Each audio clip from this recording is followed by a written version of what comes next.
My name is Masha Shukovich. My pronouns are she and they. And my ancestral and indigenous roots are in the Balkans, the Mediterranean, and West, Central, and Northeast Asia. I'm a writer and a storyteller and a keeper of ancestral knowledge through song, through ritual, and through my connection to the land, all of her beings, all of her elements, the water, the earth, the sky, all of the spirits, all of the ancestors. And I like to work with all of them when I write. I feel that in a way they're working through me, and they're all within me. They're in my DNA, they're in my memories, they're in the way that I connect to everything. I'm working on multiple projects right now, but the one that is at the forefront of my writing efforts is my novel, which is titled The Taste of Names. And this is a story that takes place in a country that no longer exists, which is the place where I was born. And this place was once known as Yugoslavia. And now it's been split into many different entities, many different countries. And the capital of ex-Yugoslavia, which is where I was born, Belgrade, is now the capital of Serbia. And it's a strange thing to come from a place that no longer exists. Some folks have experienced it, and it kind of messes with your identity. One thing that was perhaps helpful to me was that I actually never really felt like I belonged, even in that place that was once whole and uninterrupted by war. And so I had to adjust to a sense of not belonging and accepting both belonging in different forms and not belonging throughout my life. And there are many reasons why I didn't feel like I belonged. I looked different. I acted differently. I asked questions that seemed obtrusive or unnecessary to people who knew exactly from the get-go how things worked. But I was not born with that ability to fully understand humans and human worlds, human society.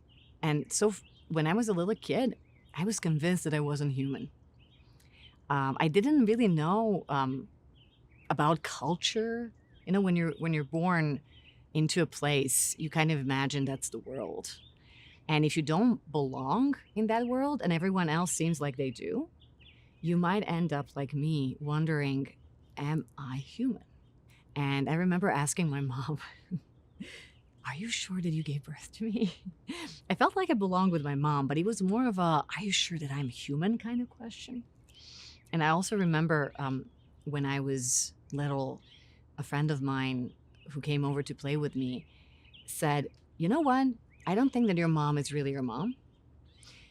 She has lighter skin than you do and lighter eyes, and she's too nice. She cannot possibly be your mom. And I was horrified. I love my mom so much. And I thought, oh my God, they know. They know that I'm an alien. So it went that far. So actually, a lot of my work with writing is really about reclaiming my own humanity. But one place where I always felt like I belonged, and there was never any question, was the wild. The beautiful, beautiful wild. The trees and the earth and the water and the sky above and the wind. I would talk to wind all the time. And when I was little, I had a she-wolf who would follow me everywhere. This was really in my imagination, but she was so real to me. And whenever I was afraid, and that was often, I would call upon my wolf. And later on, when I started studying folklore and folk tales of my people, particularly my lineage in the Balkans and ex-Yugoslavia and Serbia, I found out that Serbs used to believe, before they were colonized, in between the 13th and 17th century, that they were once wolves and that they came from the great, great, great, great grandmother wolf. And that because they were wolves, they were able to shapeshift from wolf to human and back to wolf again. And then over time, they lost that ability. But I felt that there was something very powerful about that notion, the idea that we can become animal. And at some point I realized that I am human, but I'm also an animal.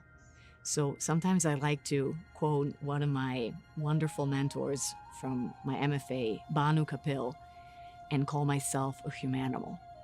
She has a book titled Humanimal, which is one of my favorite books. So here I am, a humanimal.